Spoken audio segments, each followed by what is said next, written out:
When you were in private practice, you wrote a brief in favor of forcing the Baker family, a Catholic family that owned a print shop, to print membership cards for a pro-abortion activist group.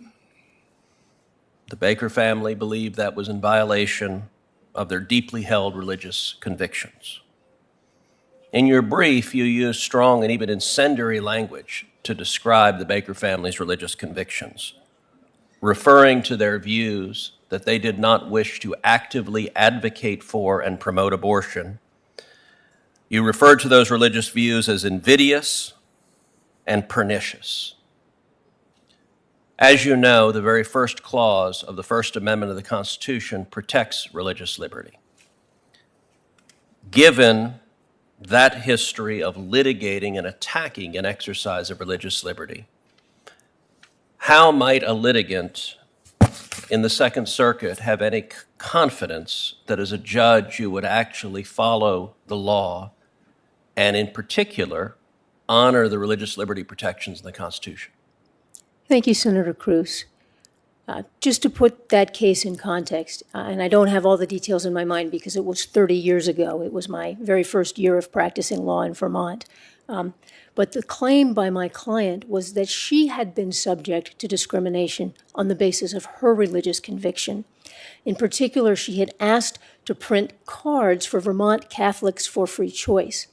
Her contention was that the Bakers said, "We won't print these cards because we don't think Catholics can be for choice." She brought a claim for discrimination on the basis of creed, and we acknowledged out of the blocks that if the facts showed that the Bakers declined to print the placard because of their opposition to abortion rather than their belief that her strain of Catholic faith was wrong, then she wouldn't have a claim. So hold on a second. I have to say you said that clarifies things, but if anything, that makes it worse. So your argument was that if their view was this is the teaching of the Catholic Church, then that the court should straighten them out and say, no, you don't get to have your own understanding of the teaching of the Catholic Church. We're going to force you to say the Catholic Church is pro-abortion even if you don't believe it is. Is that right?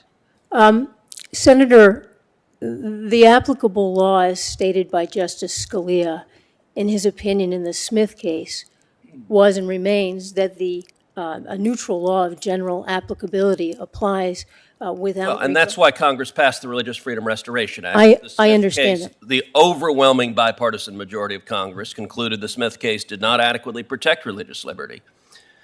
You likewise, during a marriage law symposium, said, quote, "Long after every state in this country allows same-sex couples to marry, there will still be churches that decline to recognize or celebrate same-sex marriage.